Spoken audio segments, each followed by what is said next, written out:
Oh, we're back in the UK and we're so honoured to be hosting on BBC4 for one night only. So come on a trip with us down memory lane as we recount music, TV and people that have inspired us along the journey. Come and join us for a night in with Bros. Next Friday, 10 p.m. on BBC4.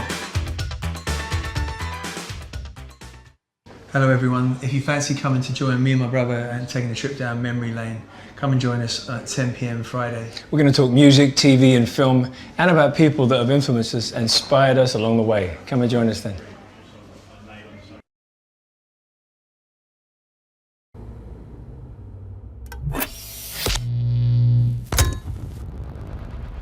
Now, two brothers who are very close to our hearts here on BBC4. We're rolling out the double denim, putting bottle tops in our shoes to bring you our big Friday night in with Bros, our hit documentary after the screaming stops at 11:30. Then Matt and Luke introduce their musical heroes. First, with some strong language, the boys' biggest moments.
Welcome to a night in with Bros.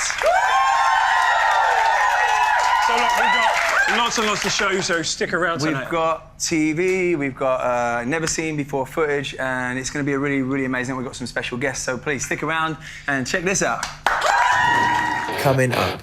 Game on, you coming? Yeah. So I want to smile every time I see you. It's good being away from the kids. And I'm talking about sexual intercourse. There is superstition. I am in the middle of a broth sandwich! And my first crush was Lady Penelope. I tell you, she's the hottest puppet I've ever seen. And the second I get on stage with my brother, it feels like it's the first time I've been on stage. I need to know he's okay. So here we are in one of our favourite places, our retro den. We can take a night tonight and remember those days where films and music and moments in our lives were important and they became the fabric of who we are. It was simple, very humble beginnings, but music played such a key part in everything. My Aunt Sally used to put on all these brilliant records. And one of our first 45s, which is a record by War, Low Rider. We actually got if you can grab that one up there, because I actually put it there. It was actually one that was prepared. But this was the first song that actually made me want to be a musician. Strange enough, this was one of the songs on our top 10 list that we both chose the same. Oh, is it really? Yep, absolutely. It's almost like we're connected and twins and... Totally. You know what, I might put it on. I think ready? Got Crackle coming here. Okay, ready? Crackle. Crackle. Oh, Crackle. Here we go. Yeah. Turn it up. All my friends know the low rider. No matter what mood you're in, that song's definitely going to fix a few things, right? It's definitely when you just want to pick up the phone and book a holiday.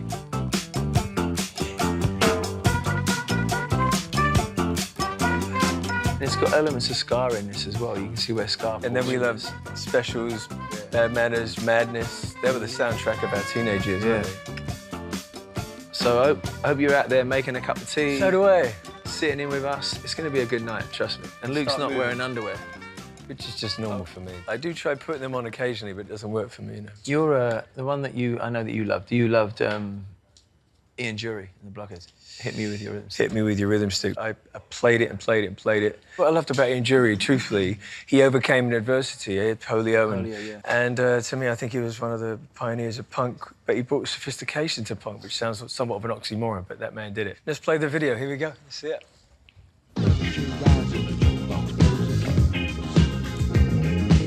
Goosebumps. Goosebumps. Can't fake those.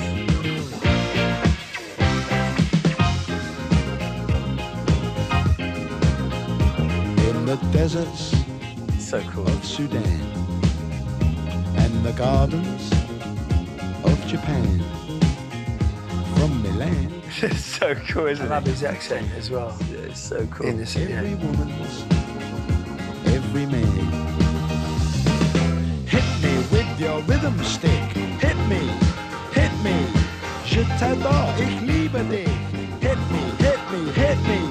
Hit me with your rhythm sticks. Music, Strive man. to be a lunatic. Hit me, hit I like this me, bit. Hit me.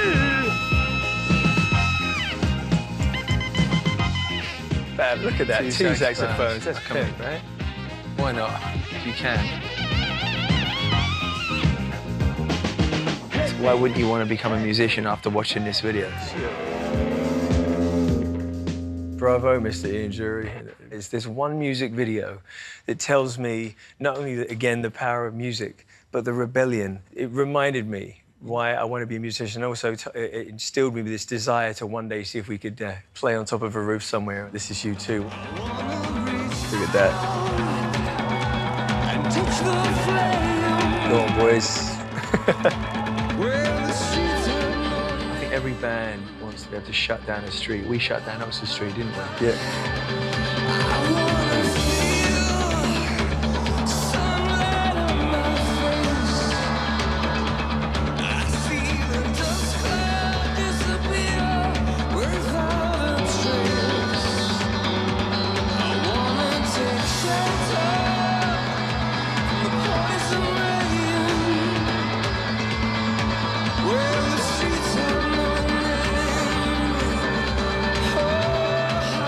You two are truly one of the greatest bands of all time. They are rock stars personified.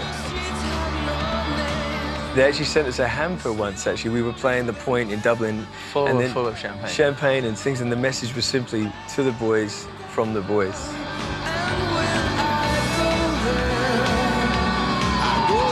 It was strange. I actually spent a weekend with The Edge, and it was one of the most incredible times of my life. He invited me to stay with him, and I went water skiing with him in the Irish Sea and just I wore Larry's wetsuit, and we stopped off at a little island off of Ireland and had some Guinness. They didn't invite me, guys. I didn't get an invitation. Well, he's a drummer, you know, so it's... What does that mean?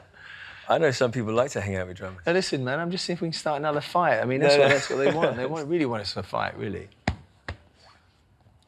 I never forget the first concert we went to, and I remember being so excited because it's the first time I actually went to see something, literally, not someone or something famous.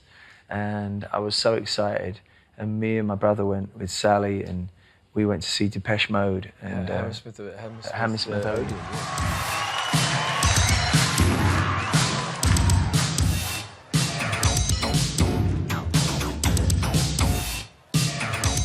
It's incredible, like, because I think our reference point to what we could achieve as musicians, pretty much the top of the tree for us, was Hammersmith Odeon because of Depeche Mode. And then we ended up on our first tour doing 5 nights there.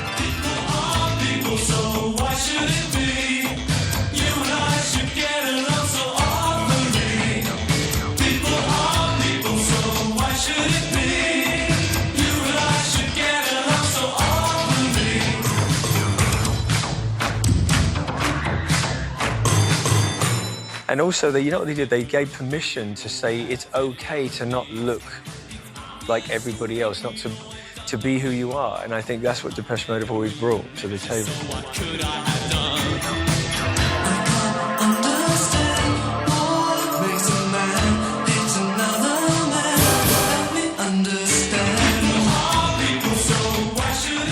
These guys really, really, really moved us deeply. It's so exciting. As Matt said, these were the first famous people we'd ever seen on stage in our lives, so a good way to start.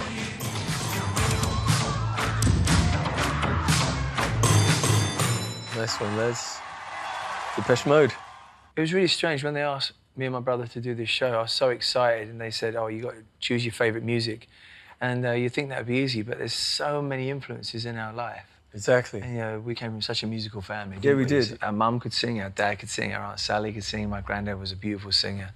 Both me and my brother were extremely close to our grandfather, arguably one of the most influential men in our life. Remarkable man, yeah. And after we lost our grandmother, she passed at 50, and my grandfather never met another woman. There were a couple of songs he would sing in the wee small hours, but he said the one that would personify his love for our grandmother was this song right here, Unforgettable by Nat King Cole. Beautiful. Unforgettable.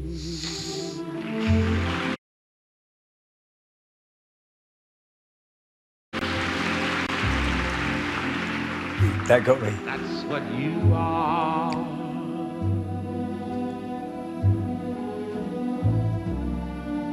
Unforgettable. Though near or far,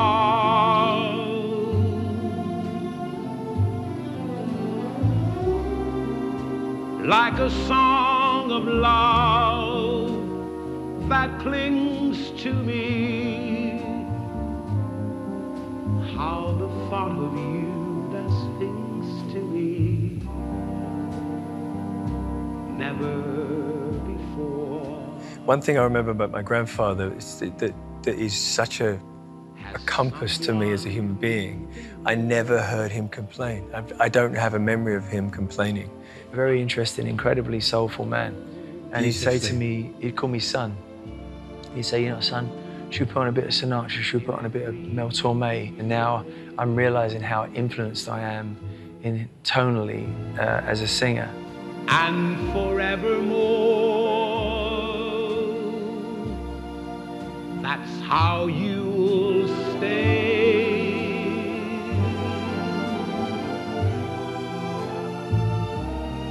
That's why, darling, it's incredible that someone so That's what's so magical about music. I'm emotional, and that's what it's about, you know? that I am Powerful. unforgettable.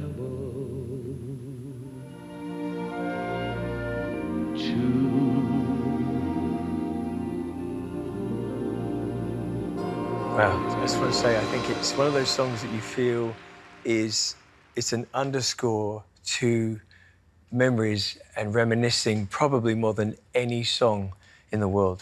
Watching this, it takes me into a different place than being so familiar with music. It reminds of us when just you and me were just obsessed with music. That's the power of music. Yeah. And you know what I remember? There's lots of artists we're going to share with you tonight. There's one artist that really inspired both Matt and I, great British artist. KT Tunstall is going to be joining us later. Before we do that, please check out some of the trouble we've been getting up to doing live music in Belfast and London. Here we are, we're in Belfast. I don't know if you can show, will it bleach out if we go that way, or is it going to... Belfast doing the show? At the Botanic Gardens here in Belfast. It's the first time we played in 20-something years ago, and I'm super happy. The good news is that live music is carrying the band right now.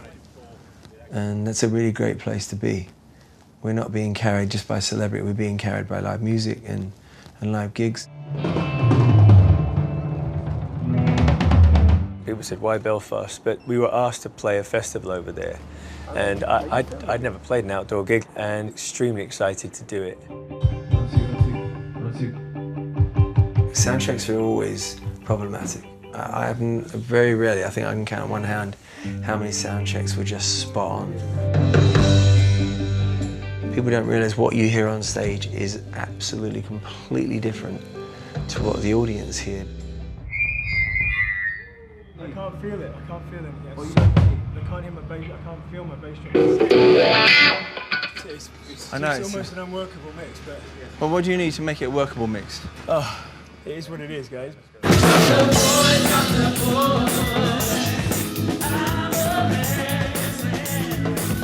I guess one of the casualties of being busy is that you can't make time that's not there, so we got 2.5 weeks to rehearse, that was it.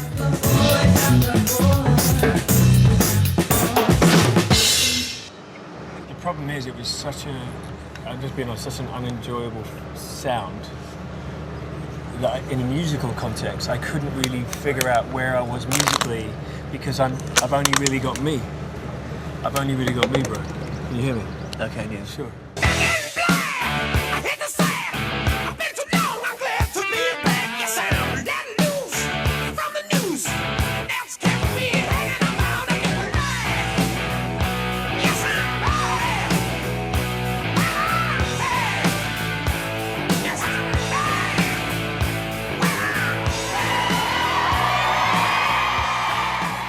Finding its way, and I think after Belfast tonight, we're gonna be really, in a way, we're gonna use this as the ultimate decadent sound check for Brixton. It's just such an amazing thing, actually, just being in the car,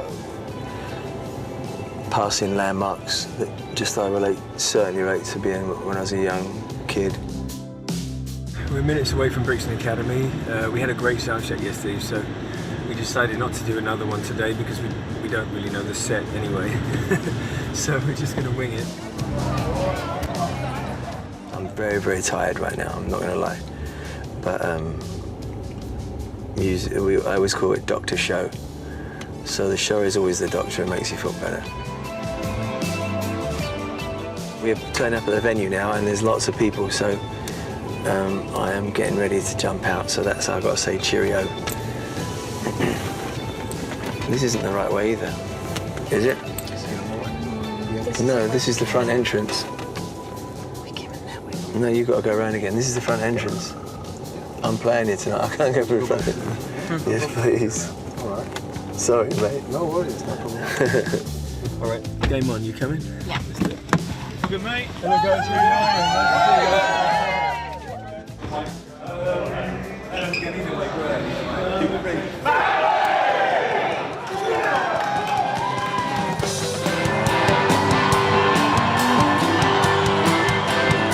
The second I get on stage with my brother, it feels like it's the first time I've been on stage. It's a certain energy that I feel when Luke and I are on the same stage. The fans were like, we've been waiting for this. So we cranked it up, we bought some extra PA, and the volume of it We shook the building, literally. It was fun. The vibe in there was amazing. You get to the last song, and it all goes wrong.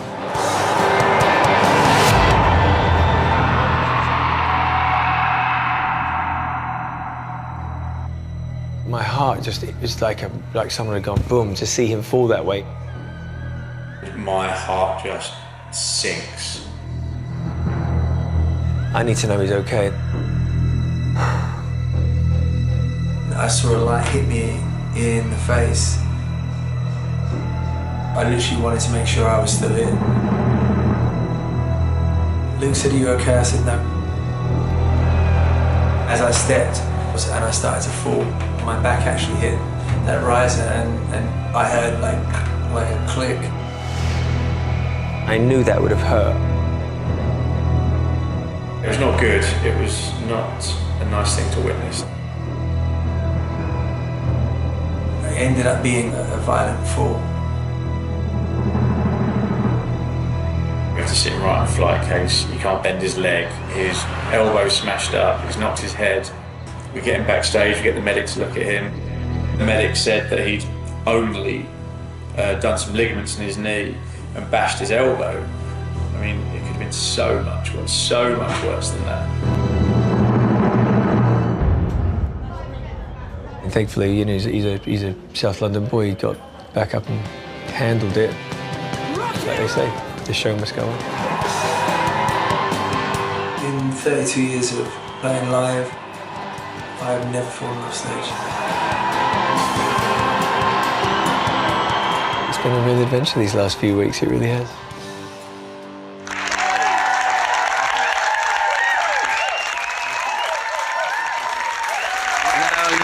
I was actually injured on stage the other night, and I took a big fall, about 10-foot drop off a riser. No more accidents tonight, I hope. We'll have some fun, so let's just get on with the show. You know, one of the great things about doing this evening with you guys hanging out with us is we get a chance to ask you what questions you have. Anyone's got a question? When you were children, what did you aspire to be? I wanted to be an RAF pilot, so that's why later in my life I learned how to fly an aircraft, just to get out of my system. It wasn't quite the fantastic jet experience I imagined. But I remember taking O-levels and GCs, and the only thing I could really think about was my band and finishing the exam so I could go and jam. And I realised at that point, you know, you can't fight it when it's in your blood like that. So, you know, fighter pilot to drummer, so here we are. I wanted to be a vet in the beginning. I wanted to be a veterinarian, and then I realised you had to go to school for another 6 years. I was like, no, that's not good. Who's got a question? Anyone else? What's the weirdest gift the fans ever sent you? Many a strange fan. But I never forget, I came out of the Royal Variety performance, and this lovely fan was like, she was literally screaming, like she had a gift for me. She was like, I gotta give you this gift, yeah. And I'm like, thank you. And I'm like, thanks. Yeah. I thought it was a relative or something, you know what I mean? So I got it him, and it was very heavy.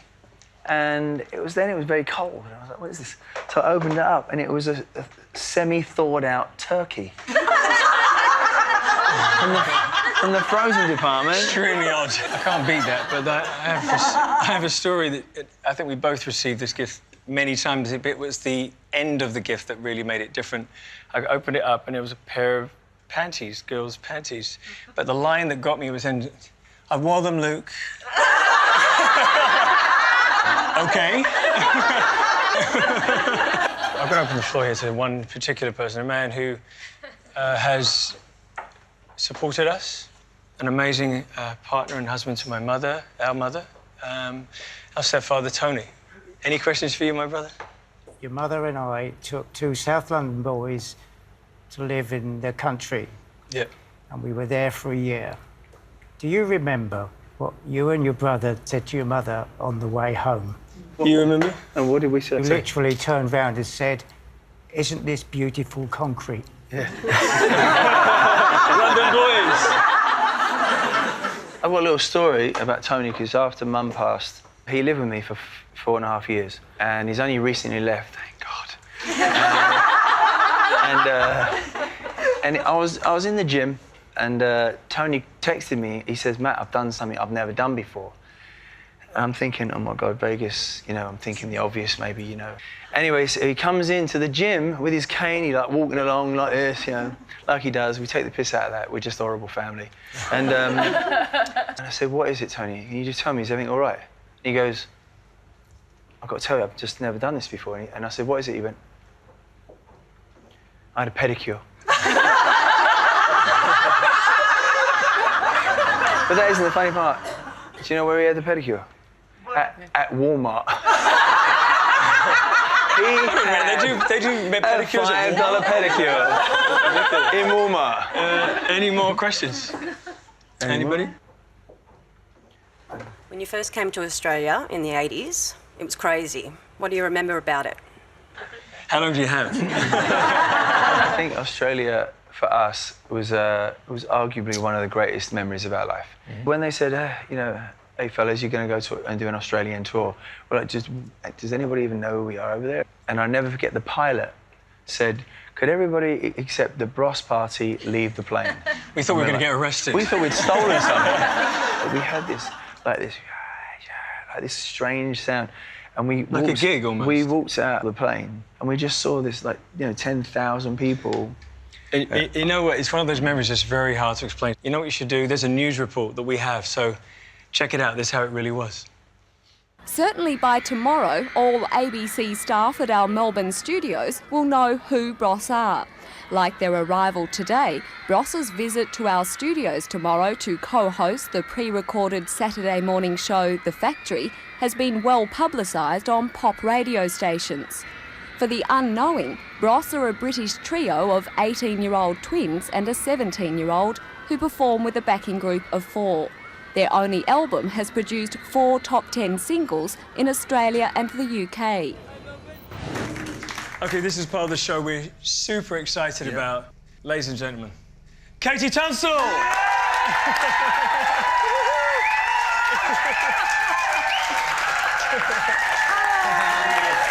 Just take a minute to say, I am in the middle of a Bros sandwich! Yeah, so I grew up with Whitney and Madonna and all these, and Kim Wilde and these amazing pop stars. But I dressed like you guys. Because I was tell me I was Instagram, a tomboy. the So Instagram yeah, so post. Instagram, like, this is the other day. I'm about to leave the house, I look in the mirror and I'm like, ripped stonewashed jeans, 80s Batwing white leather jacket, and I'm like, wow, I'm still dressing like Bros. Yes. Yes. So why don't we, we're going to kick it off with a bit of rock and roll and we're just going to Yeah. shall we? Is it? KT Tunstall, ladies and gents.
I said I quit, yeah.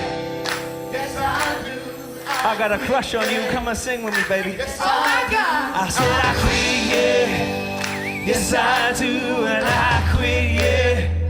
Yes, I do, and I quit, yeah. Yes, I do, and I quit, yeah. Yes, I do, and I quit, yeah. Yes, I do, and I quit, yeah. Yes, I do, and I quit, yeah. Yes, I do. Fellas, hey!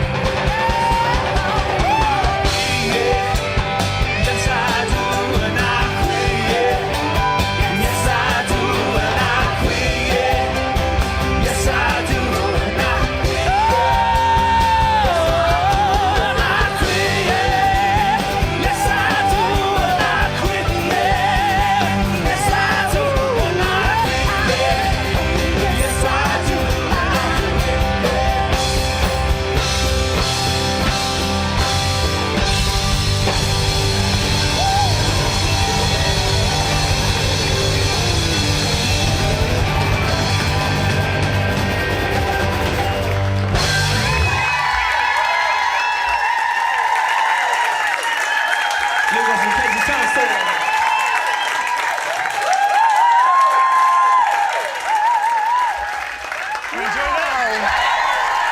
I'll never forget the first time we saw KT Tunstall with one of those musicians, very much like Amy Winehouse, was one of those inspirational kind of artists, and she came out of that song. Woo!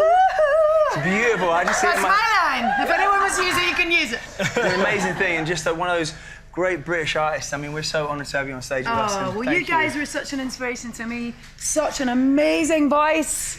Such an amazing drummer. Thank you, And for me, as a musician, it's all about getting really good at performing, and you two have always just killed it, and you've been such an inspiration to me too. So thank you. You know what I'm going to do in front of everybody? I'm going to ask you, maybe play live, if you're around in the same part as well as us next time. You want to come and join us on stage for at least one song? Yes. Yeah, you heard It's official. One more time, KT Tunstall, everybody. Love you. Love you too. Love you, love you too. Thank you. It has been an absolute pleasure to spend some time with KT. Obviously, massive, massive honour. There is still way more to come, so stick around. Stick around. Hear what's coming. Coming up. I want to know what your baby making music is. I was learning how to deal with rejection, humiliation.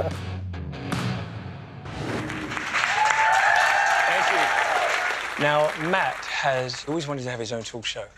And so I'm very honoured and actually very excited to introduce the very first ever here on BBC4, Matt Goss Talk Show. My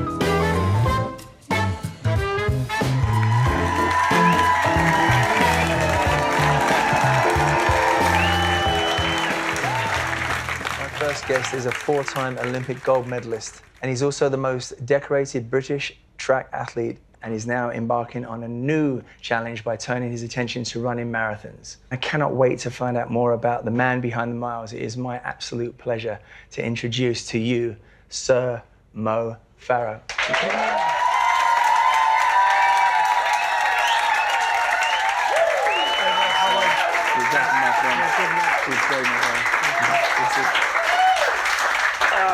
It's nice to see you. You too, man. You got one of those smiles. I just don't want to smile every time I see you.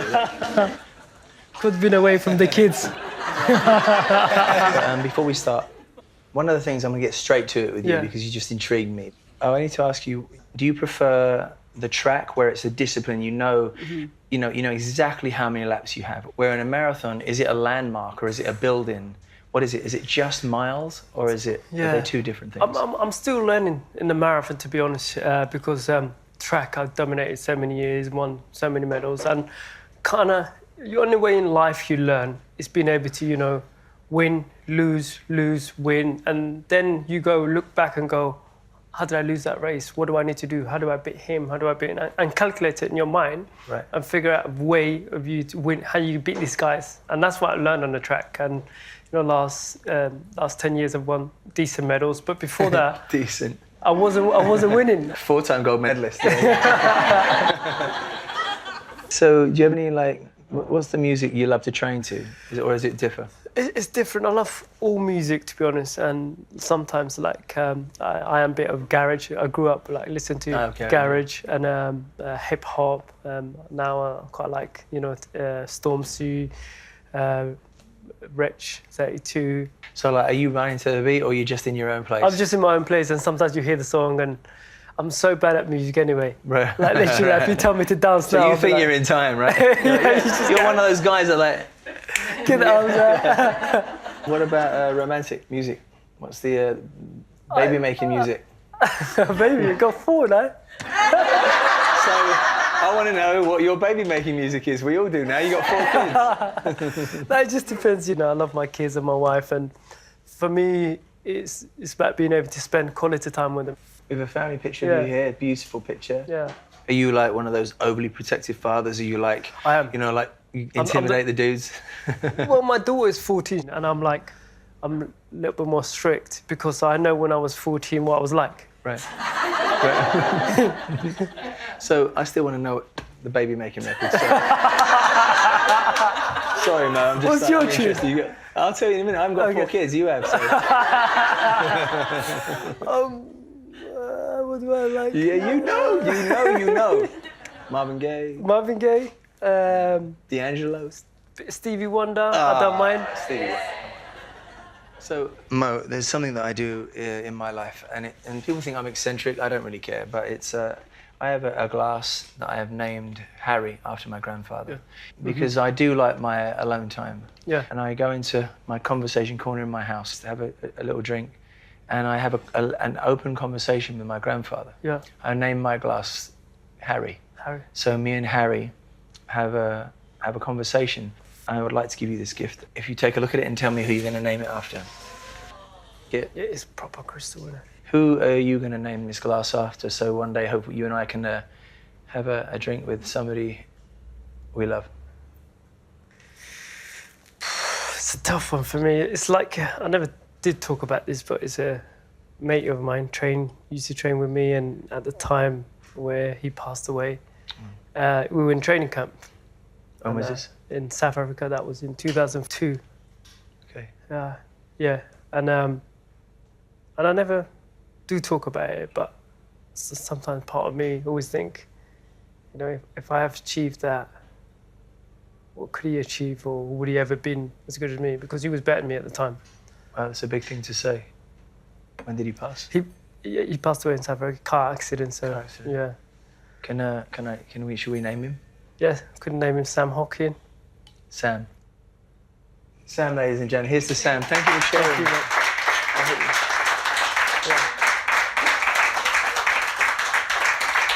Thank you, mate. Thank you, mate. It was a lovely drink. What you said was incredibly generous about him, and I appreciate that. And it brings me to something that I wanted to ask you, because obviously you and I are twins. Yeah, we. First of all, if you could briefly tell me about your brother. So what actually happened? Because I'm so intrigued. So when we were younger, my brother was really ill, so he couldn't get on a flight. So I came to the UK, and he was still in Somalia. And I was 8 at the time, so I didn't know. And I knew in my mind, I was thinking he's going to join us. He's going to join us.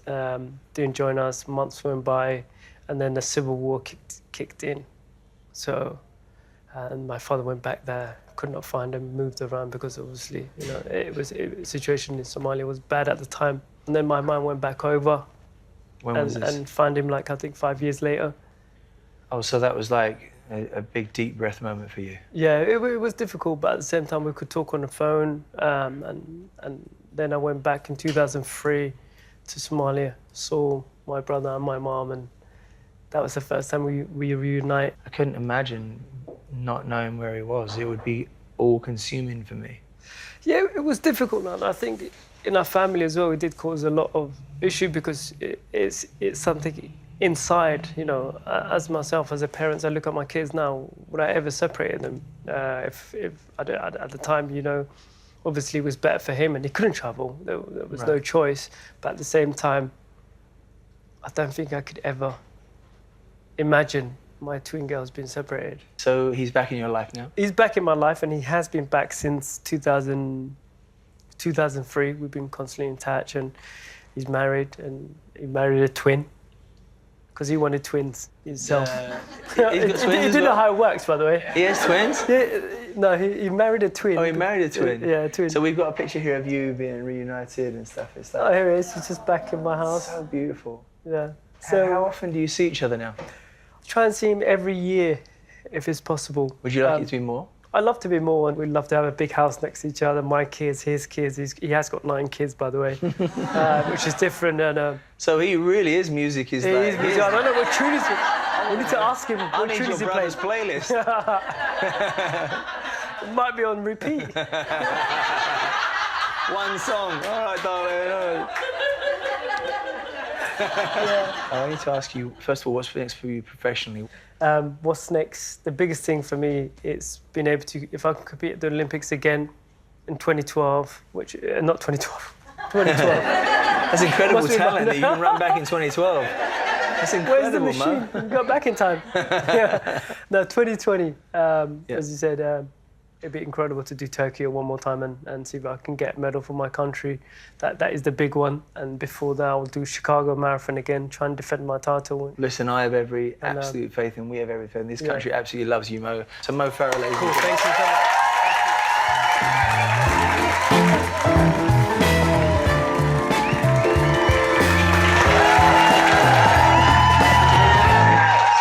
Guest is a Canadian stand-up sensation, punchline queen, and the first UK-based female comedian to have her own Netflix special.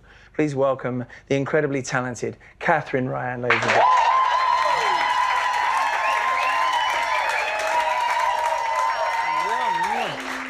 Thank you. Thank you. Like 3? 3.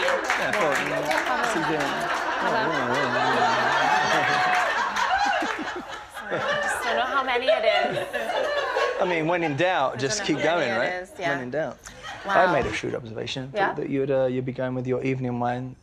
Yes, my daughter thinks white wine is for the day and red wine is for the night. That's a good job. You've got a daughter with good observation skills. She's very perceptive. Mm-hmm. How do you feel about, what do you drink in the day? Is it different from what you drink your usual now?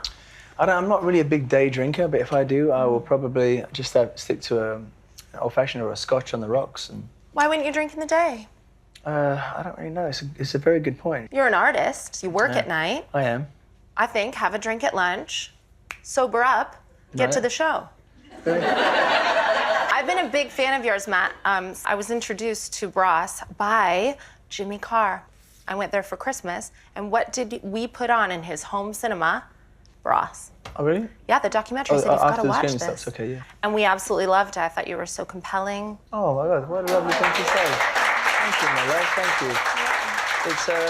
It's funny because when I was watching you, I know that you have this big bravado in your thing, but I do feel that you are a sensitive soul. Are you sensitive? I am. I have crystals. I have crystals too. Really? Oh my God. So, excuse us a second. Of the metaphysical sort? I do, yeah. But I don't believe in they need to be cleansed or the sun. I think they came from the earth. I'm kind of a free spirit when it comes to all that stuff, but I do love them. So you don't charge your crystals in the sun to give them energy. You just put them around and you think that that's good enough. I do. I think they came from the earth. I think it's enough. Oh, I need to ask you, what brought you to the UK? I had a partner at the time who wanted to come to the UK and do stand-up. And I came as well, and I worked in an office. I was training to be the type of woman that I thought would have an easy life. And then I did comedy just as a secret. And it just worked out, I guess, because I had this authentic voice that made a lot of people angry, but some people liked as well. You said it was secret. Yeah. Why secret? I wouldn't invite anyone. I don't think you should invite people to watch you do stand-up comedy. Really? Yeah, it goes really badly for the first few years at least. Even now, I wouldn't invite people that I know to come.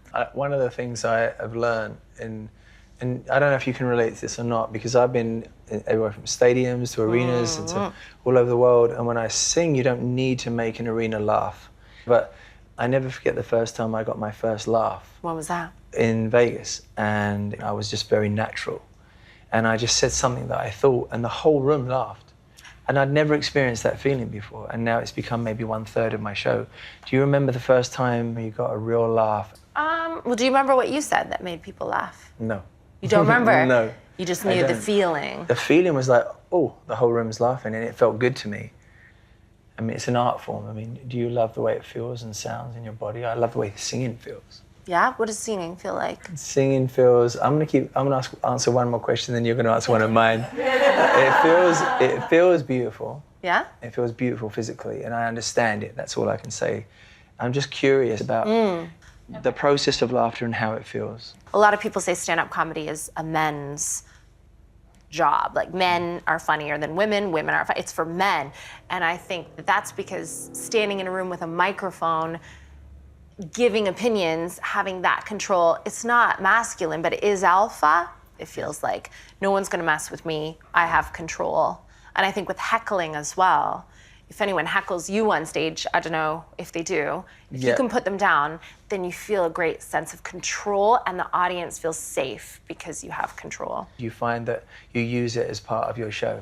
The heckling? Yeah. People don't heckle me that much. The worst heckle is just when they turn around and have their own conversations. You can't respond to that.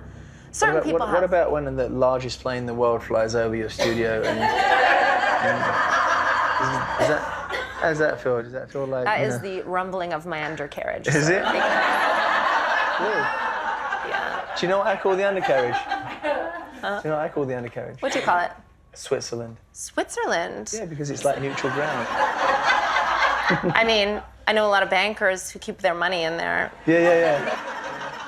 You're uber confident, and you have this incredibly high self-esteem. Is that true? Too high.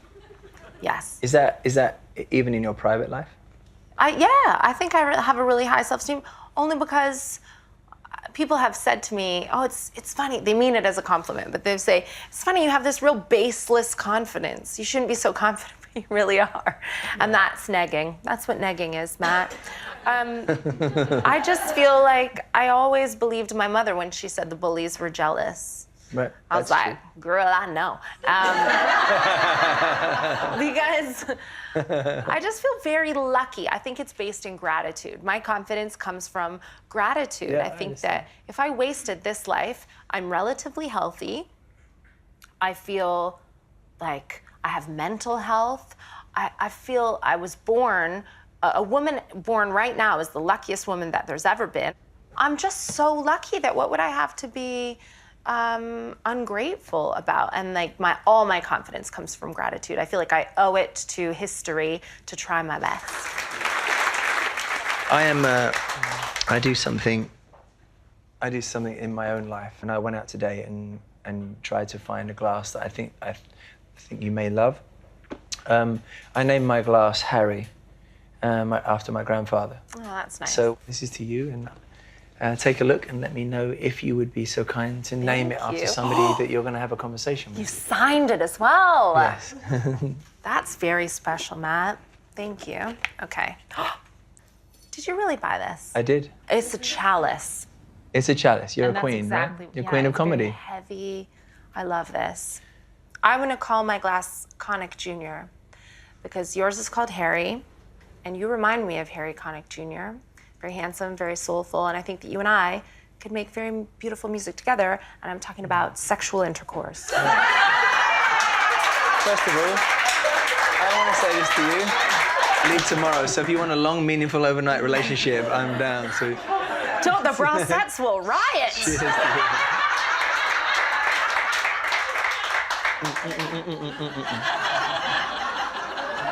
Okay. Yes. There you go. And you're Harry. Harry and Connick Jr. Cheers. Let's make jazz. Here's the intercourse. Okay. Ladies and gentlemen, truly one of the most beautiful and funny women I've ever met in my life. They're gonna kill me. Katherine, They're gonna ladies and kill me. gents.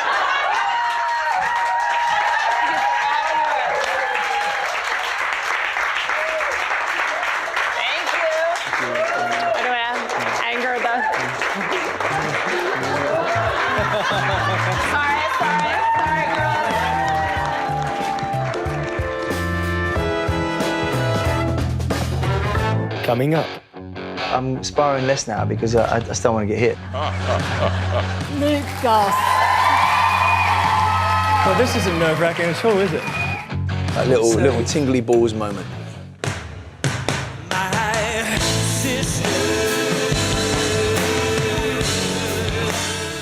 So, Matt and I have been on so many TV shows over the years, right? Yeah, all over the world. Yeah, for years and years and years, but one particular show and one particular host, so Terry Wogan, holds a very special place in our hearts.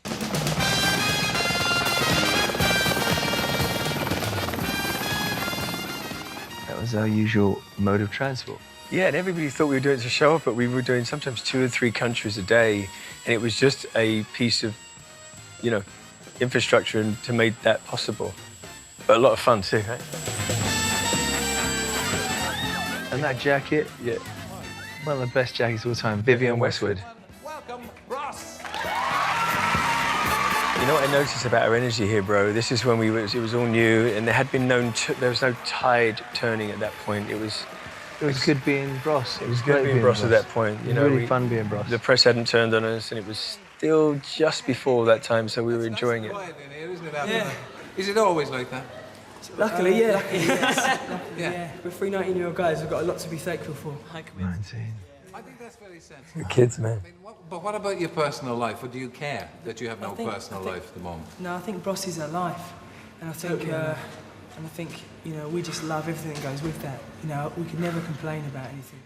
We were just and we were polite. Children, It's funny children. that we and were nervous and insecure and checking ourselves and not know if it was right. You know? I think we were scared as well, and I see that. And I think for 19-year-old boys, it's actually, in some ways, I feel proud that at least we were trying to hold our own. We'll be playing Wembley in, like, I don't know. Yeah. Well, thanks for coming before you leap off to Wembley. How do you feel about the concert tonight? Are you nervous before you do a live concert now? No, not excited. It's the biggest venue we've ever played. There's 9,000 people to play live to is a buzz. We've done all like 3,500, 4,000 venues. That was our first night at Wembley. Plus we had the adrenaline of knowing we were on stage in about an hour or so from that interview. We needed to get back in time. Well, look, what time do you start? We're on at 9. Okay, well, we'll need to settle down. Thank you for taking the time to join us. Thank you. Everybody's glad to see you. Pleasure. Well, what an honour. Thank you for taking the time. Thank you for taking the time. It's also strange as well. That was really like watching different people, and I know what we went through after that, and we became somewhat friends with Terry Wogan. There was, especially when the tide started to turn, Terry stayed with us.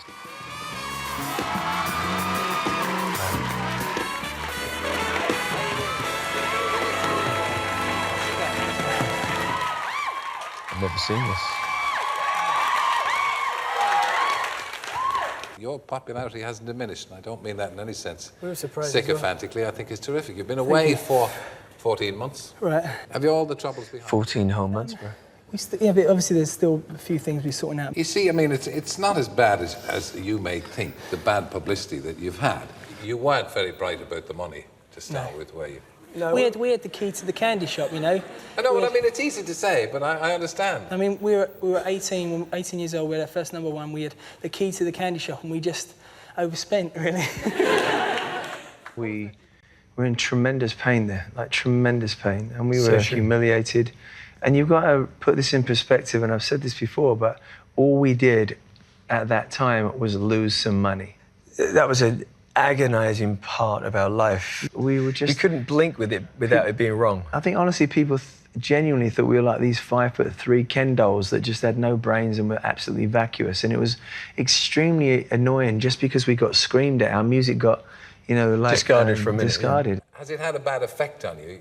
Have you let it depress you in any way? I think at the time, I mean, we were pretty depressed. I mean, at the time, it did actually get us down quite a bit. And it mainly when it started affecting our family and friends, I think that's when we decided to go and move out of the country for a couple of months, which we did. It's actually very difficult to watch because I was looking at my beautiful brother, and we really were, at that point, we really were leaning on each other because we couldn't get away from our own fame. And that's one of the reasons we went to LA. It was not to get our ego stroked or to make a record. It was simply to breathe again.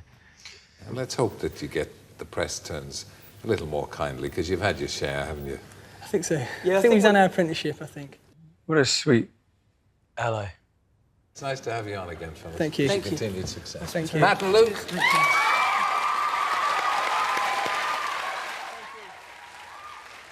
I think that it's one of our few very, very safe places with Sir Terry Wogan.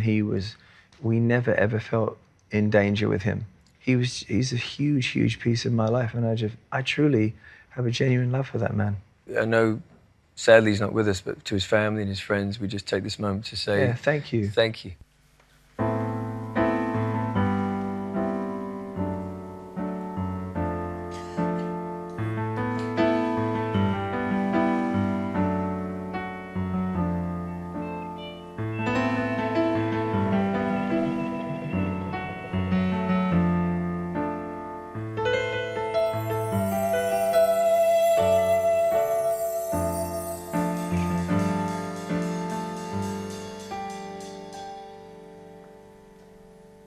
Alone as now, the world's together. I have only memories to make me feel better. Time alone is my only drug, I'll never forget. My sister.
Hi guys, welcome back to the Retro Den. Being in the public eye, you get photographs taken of you all the time. We've been on like hundreds and hundreds of covers all over the world, but we've got some really, really very personal pictures in here. Just do it.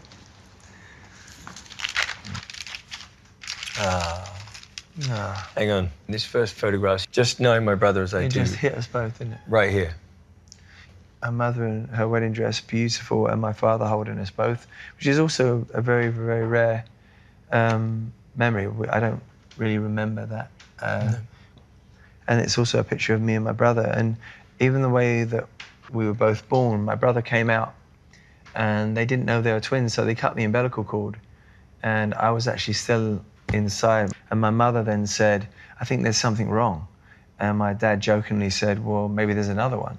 And the midwife at the time listened, and there was a faint heartbeat, and there I was like, hey. Yo, 6 weeks come on. in incubators. Yeah. Yeah, I school remember pictures. these pictures. Yeah, I remember that photograph being taken. The funny thing is about being a twin, you do go through phases of being a twin when you're younger, where you just don't look know who so which one alike. is. Oh, I don't even know who's who. Right. This is a great... I remember this one. This is a great photograph. I think we were 5. Shortly after this photograph, Mum and Dad split up. Although we have a wonderful relationship with our father now, these are the entire representation of our memories with our father. This is really the last time that we were a family. This is one of my favorite memories at school. I was playing the lead role in Cabaret. Because of that, I actually realized that I could sing, because people said, we love your voice. There's a shot of me here. I had one line, it was no frets. You know, for school production, it was really, really impressive. Jane was a brilliant, brilliant drama teacher. And thanks for giving me the confidence to go forth and conquer. And thanks for giving me that one line in your play. Wow. My brother's wearing a bow tie by a famous artist at the time called Andrew Logan. And I'm wearing a gold lame suit. And that was a brief stage for us, but we... You look rather handsome in this photograph, Matthew. I didn't want to say so myself. I'm going to use the word Matthew because I didn't used to call him Matt then. I didn't call him Matthew either. I called him Maffy. Maff or Maffy. There's no T's involved. This is my brother's Bob stage. I think I'm one of the few people who is actually grateful for losing his hair. It spared me of lots of dodgy haircuts. Bro, from the back I would have hit on you. I think we should move on. Oh, cool. Yeah. The Big Push tour, Hammersmith Odeon. Entering on wires, and the only problem is the harnesses would sort of accumulate all of the real estate in a small area that needed. The harnesses made us look rather well endowed, which is really good, but we're genuinely hung like acorns, so... Speak for yourself, bro. Well, obviously. Let's move on. That is basically my mum personified. If you look at the way she is gripping onto her boy's hands, we were lucky to have her. The world could be falling apart around us, and she would make us believe everything was okay. Yeah, she'd bring her a smile, always, no matter what. I love this picture of you.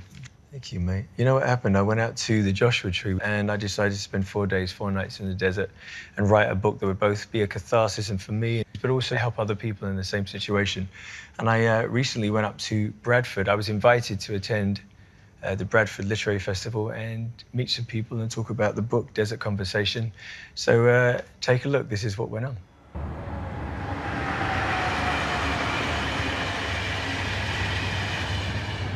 We're going to Bradford Literary Festival. I was asked if I wanted to attend this year and talk about a little book I wrote called Desert Conversation, which is about... it was described recently in one review as a self-help and sort of a slash memoir of a desert trip I went to alone. I went 4 days and 4 nights out in the desert by myself just to meditate and face some truths, not only about internal pain, but the journey of life itself. Please welcome Luke Goss. Thank you. Thank you very much. Wow. Thank you. Well, this isn't nerve-wracking at all, is it? Thank you for coming. Today means a lot to me, actually. I've been looking forward to it for a while because I'm certainly not going to waste an opportunity to encourage people having to have a better life and a better experience in the journey of life. One of the things I realized about this experience in the desert was I realized I wanted to get back to that boy before I had my little heart broken, because he was the wisest version of myself I've ever been. He was a boy full of wonderment. And I always say, never lose wonderment. Don't buy the Bentley and pretend you're not excited like a school kid. It's silly. If you had a Fabergé egg, and there was one Fabergé egg just came to me here, it would be in auction in Sotheby's for what, 100 million?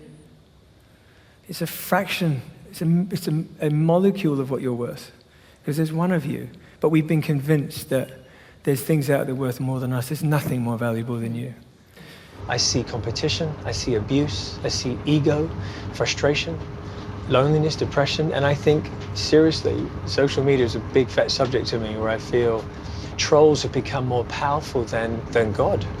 I had this vision once when I was meditating, and it was a lake with reeds, which is strange. My grandfather was Harry Reid, but the reeds were sticking up, and the water was very still, and there was these tiny reeds that had just broken the surface of the water, and I was like, that's what God is. He speaks there.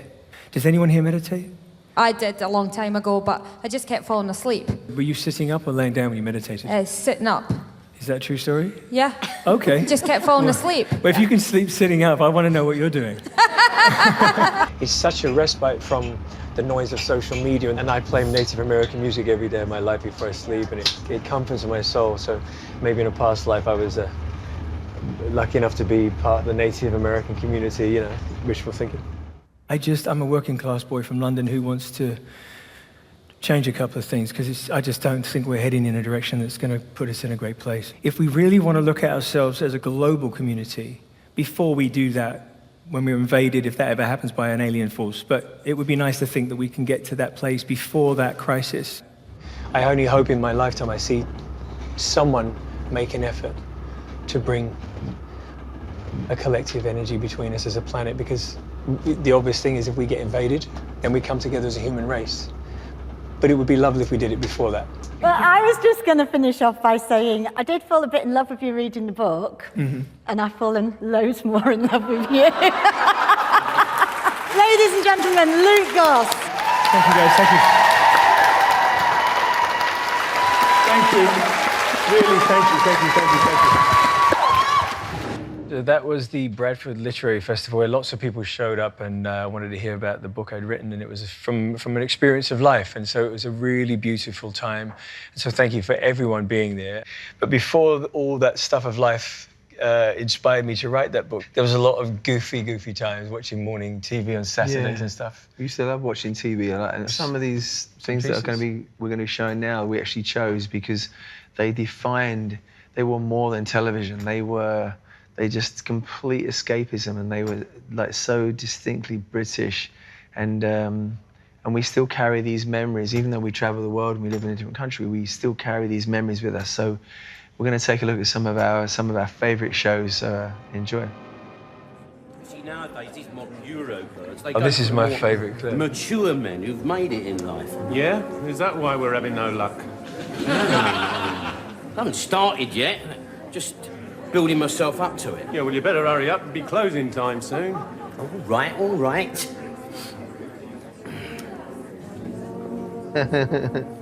Such great comedy. I think we're on a winner here, Go Tree. on, mate. All right. Give it Play some. nice and cool, son. Nice and cool, you know what I mean?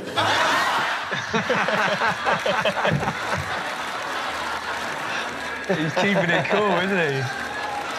Where's he gone? Style it out, Del Boy. Style it out, mate. A little chicken move like this. Yeah, I'm all right. Shake it off, shake it off, son. Nothing wrong with this. Shake it off, I'm son. all good. I'm sorted. Time to go. Done the knee in like I have. I have such affection for these guys. No, you're cramping my style, mate. You're cramping my style. Do you know what it shows me? That even though as they're actors, public figures, but they got into my heart, you know, and I think that's the beauty of entertainment industry. It got deep in But my we've heart, seen those that a guys. million times. You can't wait for that moment to happen. It's like... But a fondness, like if you meet those people It's out like of me, context, that was like you me still the have other night love at for Brixton them. Academy. Oh, when you fell off? Yeah. Yeah, but you know what, dude? I have to tell you, I've done a few stunts in my time. I haven't seen anybody get up from a 9-foot fall like that before. So Thank you, bravo, man. yeah, congratulations. Anyone who was there. Thank you, bro. You're a bloody warrior that night. Thank you, Goose. And not actually, you didn't style it out as good as Del Boy, but... I wasn't doing this. Shake it off, son. It's all right, it's all right, everyone. Keep seeing women like I'll be famous, you know what I mean? You're trying to get rid of some of the old Brosh records, you know what I mean? Yeah, Make I a bit know. of cash on the side. Giving it large, yes. It's fun times.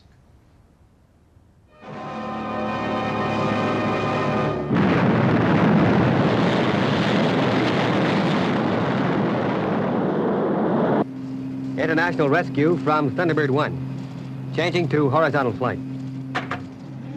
There's not a kid in the world from that time that didn't want every single Thunderbird toy. I have to say, to this day, I watch it and I buy into it completely. It was so beautifully done, wasn't it? Amazing. I believed it. And my first crush was Lady Penelope. I tell you, she's the hottest puppet I've ever seen. I had sexual fantasies about a puppet. She's terrible. I did. Oh my God, this Matt, easy, Oh, no. tiger, Oh, no. easy, Oh, tiger. there she is. Oh, there she is. I mean, you got to admit, she's pretty tasty. Got a cup of tea? Oh. How many puppets Look can at make that, tea? Look at that. Mobile control calling International Rescue, England. International Rescue. Lady Penelope speaking. I like Parker. Didn't he speak like this? He had a very strange voice. She actually is kind of hot, actually, isn't she? She looks like Joanna Lumley. Oh, well. Oh, the beautiful. Oh, Parker, let me hear. You called, milady? Say you're called, milady. Yes, Parker. Get the Rolls Royce. We are going for a little drive. Look at the brow game. Look at the brow game on Parker. Oasis brow game, look at that. Oh, whoa, that is some brow game. Oh, Parker, please. Yeah, all right, sorry. Sorry, yeah, okay. It's very decadent television. I wonder how old Miss Lady Penelope looks now. I wonder if she's aged well or not. What do you think? She looks like she had a bit too much Botox. You know what I mean? I don't think so. Hold on, we can't slag off I'm not Lady saying, Penelope. I'm just saying now I had a vision. And Don't also get me a wrong, pearl I necklace. still fancy her. It's beautiful. Beautiful. Right, very quickly, must say hello to a few Okay. people. Oh, you want to talk about a The crush? thing is, I mean, what is going on here? I think I fancied everyone on TV. Sally, I mean, I mean, oh, what look, she's guy smiling didn't? at me. She's smiling at me, bro. Never gets a custard pie. Do. I think we can clear that up. That's no problem. Now, I've got another one here from Billy Thorpe of Woolpit. Now, he says, could you please do me a favour, Chris? I thoroughly enjoy the show. I like Algernon Razzmatazz, who is the Phantom Flamfling, he says, a big PS at the end, but why doesn't Sally James get enough custard pie? Do I think that's fairly straight. So that's you done, Billy. Do you know what I love about this thing? This TV show was, again, it was like, it was rebellious, it was fun, it was goofy. Chris Tarrant. What a great host as well. And I mean, absolute disregard. But I don't like the bits where Sally James always seems to run out of the way when the muck's coming in. Can you give her a bucket of baked beans? Well, it's a pleasure. Yes, you've had a lot of people writing in about baked beans. This is also for Nora Niceness of Netherton, and also... The funny thing is, this is the one time when you wondered why your dad would come in the room when Sally was on the TV. So it was like, oh, I like this show, lads. Yeah, Mum was in the kitchen making a bacon sandwich. She's, oh, I like this. Is it every time Sally's on the show, you seem to like this show? But also, you know what it did? It was a real laugh. Like, we'd watch that show and it would just be a lot of fun and a big giggle. And like a sense of mayhem, didn't it? Right, and you couldn't watch it on your phones. You couldn't go and watch a rerun of it. You'd have to enjoy it. It would be an event. Like, we keep saying, this nostalgic evening with us and also... Now she's on it. Yes. Did you ever fantasize about Sally? My version of Sally was Debbie Harry with the lip gloss. But you had Sally, I had Deborah, so it's fine. We were cool. We got it covered. Yeah, done. I hope you guys are enjoying a night in with Bros. I've got to get ready for another chat show interview, so I'm going to go and get ready and get changed. I'm going to leave you here to watch some TV. Actually, I wish I could stay, but I've got to go. I'm looking forward to see it. Actually. See you soon. So while Matt's getting ready for another great interview, I wanted to show you a clip with one of our national treasures, Freddie Starr.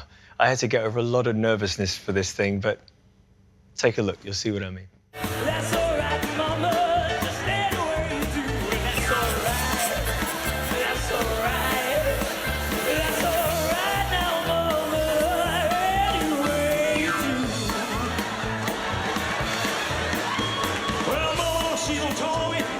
Mama told me to.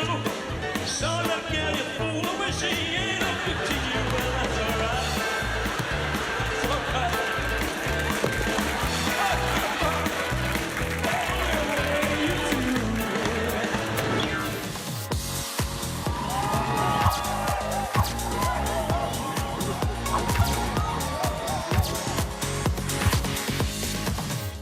We're going to self-shoot a segment where we just show you what it's like. Take a minute out, away from your phones, away from all that rubbish, and hang out with people you love.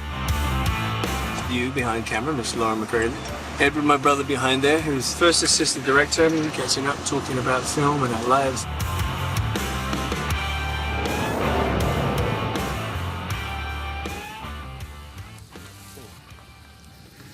out in the middle of nowhere. Digging this. Cheers. Thank you. Thanks. I want to talk about the germination of your professional acting career. All of a sudden, no more bras. Most people in the UK would know there was a situation with my management, and then got into Hollywood. Auditioned for 2 years. Wait. What were you doing for those 2 years? I was learning how to deal with rejection, humiliation, worthlessness. It feels like it's impossible to break through. And there's so many people trying. You walk in that room and there's so much fear. 40 people that look exactly like you and they're all just sitting there bored as hell. There were 40 people crapping themselves is what's happening. It's not easy to do, especially coming from where you came from. That the whole ego thing, like you said, the whole money thing, you know, you put in the work. Guillermo del Toro gave me a career. He put me in Blade 2, which is a movie I'm proud of. And one time he said to me, and I'm going to throw myself under the bus here, it was the most horrifying way to be told to speed up. Guillermo said to me, I fucking love it, but now do it again, make it something like a short movie. That both hurts, and it still tickles me enough to share it with you. It's like, speed that shit up. I love it. I've been in film for 60 films, and it's just enticing. It doesn't get any less interesting. I love these guys. They're filmmakers, and they're passionate about what we do, and it's a language that has been proven to reach people for a long time. So I love you guys, and thank you.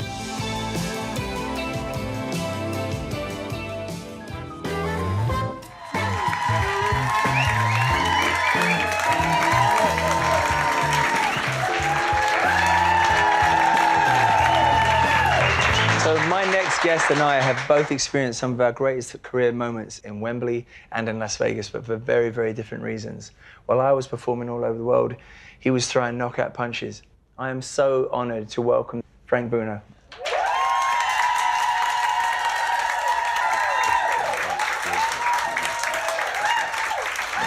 First of all, how beautiful does he look? Come on. Jay, don't look too bad yourself. Thank you, sir. Flattery will get you everywhere, Frank. So it's different to most chat shows. I just want us to have a conversation, but can I offer you a drink? Yeah, can I have a stout with some blackcurrant in there, please? Put some lead in my pencil. Tell me why stout blackcurrant. My mum used to be a district nurse, and she said always build yourself up with a little bit of stout. It works. Stout and blackcurrant, and I'll have an old-fashioned, please. No problem. Thanks. One of the reasons I wanted to talk to you is I feel like we have similar sensibilities. I like the old school sensibility, like common courtesy, good morning, please, thank you, and good night. No harm in that. The youngsters haven't got that today. They lost their focus and their discipline and understanding. That's what we were brought up with, and old school. But I think the old school is gone now because kids are doing exactly what they want to do. I think my granddad's generation was the best generation of all. I think that was you know, I looked to him for guidance, you know, and he always said, like, please, thank you, good night. You can change somebody's day, you know? Yeah, definitely. No harm in saying hello to someone or you. Thank you very much, sir. Very kind of you. Thank you, sir. Thank you. First things first, Frank. Yes, cheers. Cheers. God bless you. Cheers. Thank you. So, because I'm a huge boxing fan, and I followed your career, I'm a huge... And I followed your career as well. Thank you, sir. And No problem. I feel... You know, I box 3 times a week still, and it's... You box? Yeah, I Oh, love wicked. boxing, and I spar. It's and wicked. It's good. Isn't it? I'm sparring less now because I still want to get hit. obviously, but I remember when you fought Mike Tyson. Yeah. I remember seeing your face, and you were this beloved man, and you're always so kind to everybody, always so humble. Yeah. And it was the first time, I think, ever, I saw this fire in your eyes. Yeah. And I hadn't seen it for a while. Yeah. Respectfully, Right. I really felt that you were ready to beat him up. Well, I trained very, very hard for that fight. It's very difficult preparing, especially when you've got to go to another country. As you go, time difference, and you're fighting in someone's hometown. The fight got postponed about 7 different times, but we eventually got it on, and the better man won in the night. I'll never forget when you knocked him down. I think I didn't knock him down, I made him rock like Elvis. Well, knock him down. I'm going to say knock him down because at that point, nobody ever seen him rattled in any way. Did you feel like, I'm going to knock this man out? I said, oh shit, I've upset him now.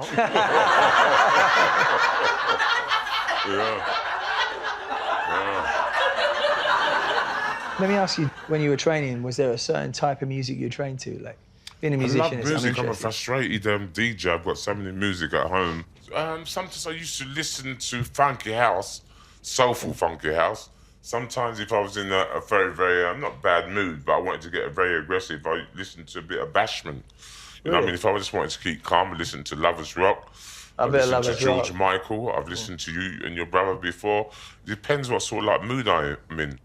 But I've got a little room where I call it as my studio, and I've got records upon records and CDs upon CDs, and sometimes just go in there, just shut off and just relax and chill out. If you wouldn't mind, I wouldn't mind go back to a boxing question because I'm such a big boxing fan. Do you think fame was an asset to you as a boxer or a hindrance? It made me get different things like that, but I never classed myself as being famous. I'm just a ducker and diver. But you must know that you're a national treasure. You must know you're Frank Bruno. All it is, you know what I mean? They see you in a different sort of like light, but I go to the toilet the same. If you kick me, I will go, ow. You know what I mean? I have stresses. Oh, yeah, ow. I have stresses as much as anybody else. Hassle, good days, bad days. So all I may have been on television or maybe in the paper, it makes me no more different or no more better than anybody. As long as you just keep it level, you'll be all right. You seem really, really comfortable in your own skin.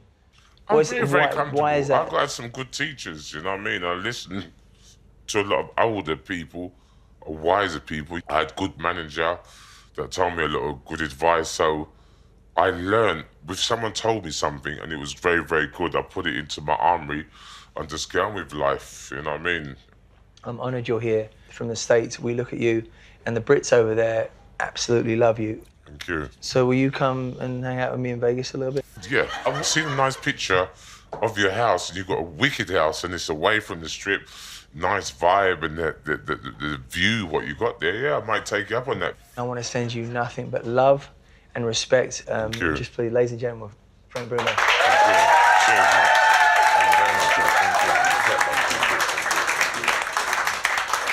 I've personally been interviewed so many times in my life, so I've absolutely loved interviewing guests and listening and learning about them. But there's nothing I love more than just sitting down and having a simple conversation that ends up where you both learn things. Here's one that I had with my brother Luke.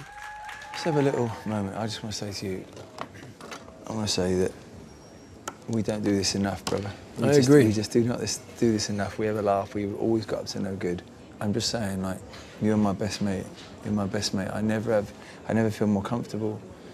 I just want to say, you're my best mate. I miss you, and I just want to make a toast to you and my love for you. And likewise, I feel safe when you're around, dude. I love you. I know we bash heads, and I was saying the other day, cheers, mate. Cheers, mate. I love you. We are extremely alike. We're very different, but we are also extremely alike.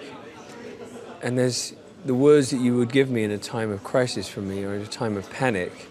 There is really only one voice, there's only one person that's going to talk me off a ledge, and that's you. It's taken 27 years to get us back together on stage. The people that care, care. We can't change who doesn't care, and quite honestly, I don't care about who doesn't care.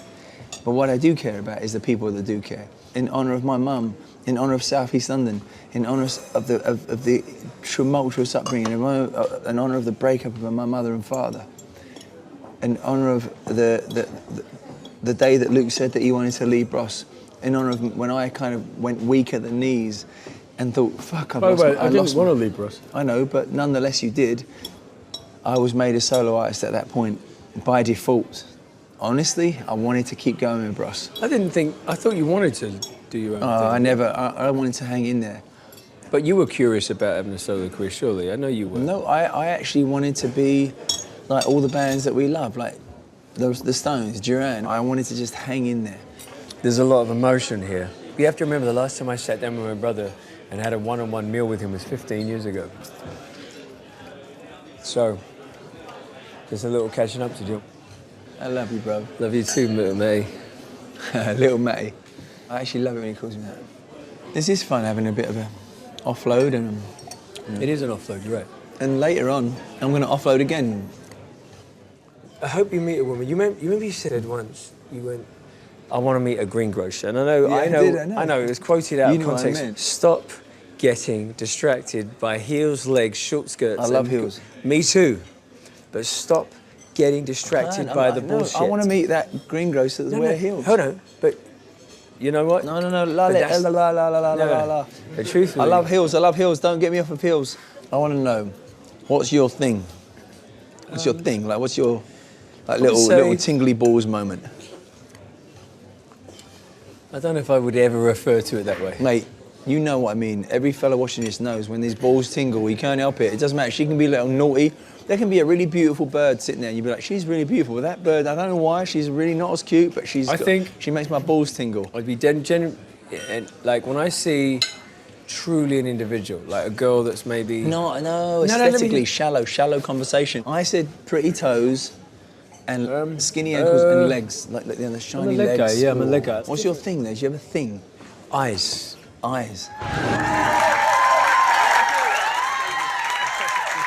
Okay, so before we introduce more documentaries and movies, including our own, It was pretty good, let's be honest. It was pretty and good. thank you for the support you showed us. It means the world to us. That's probably why we're here. But we're going to play a very special song, and I'm going to leave this with you. Yeah, okay. I'll take this on camera one. Can you come because I've got a bit of a confession to make. You might not know this, everybody watching this, but I made a very, very conscious decision to not be superstitious. So this is Superstition by Stevie Wonder.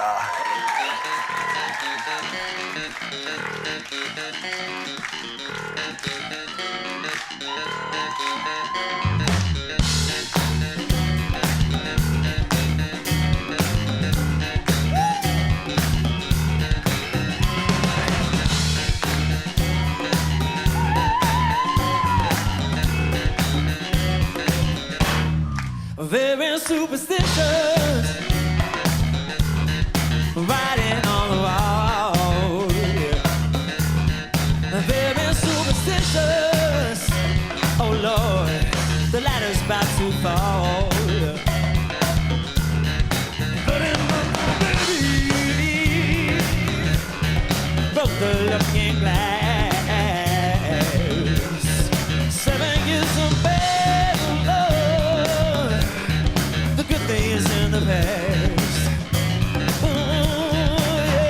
You believe in things that you don't understand, and you'll suffer. Superstition ain't a way.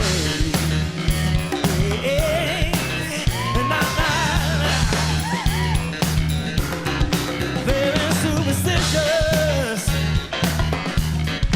nothing more to say.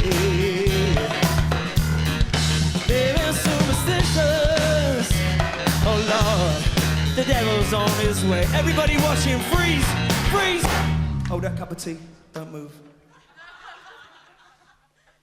30 months old baby,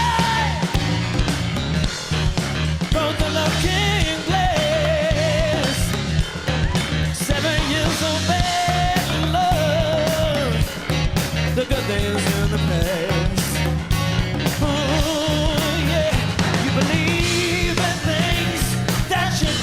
Understand and you'll suffer.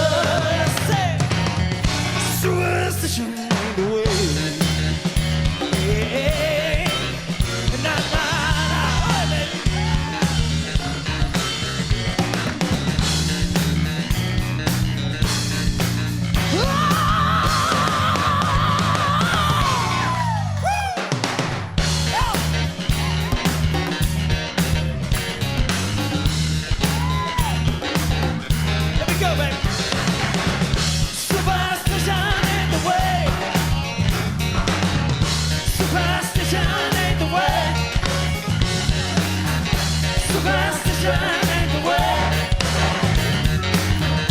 Superstition ain't the way.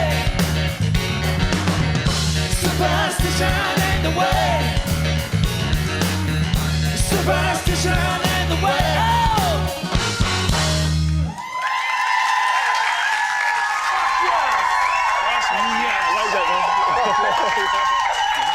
Okay. So, thank you.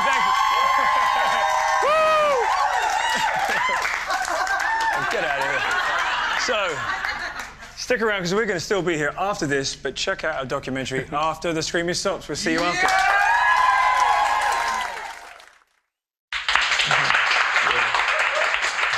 Well, that's it from us. Thank you so much, everyone, for spending the evening with us tonight. And I've got to be honest, I've enjoyed every single moment. It's been amazing. So, you guys have a good time? And I hope you had a great time at home. Also, I want to say a massive thank you to the wonderful, wonderful KT Tunstall, everybody. Thanks for KT. I'd also like to thank everybody on my talk show and also to the audience out there tonight. You've really, really given us so much drive. Thank you for making us feel HOME. Of course, a big thank you to BBC4 for allowing us this privilege. Until the next time, ladies and gents, we love you. We love you. So farewell from Ross Bennett.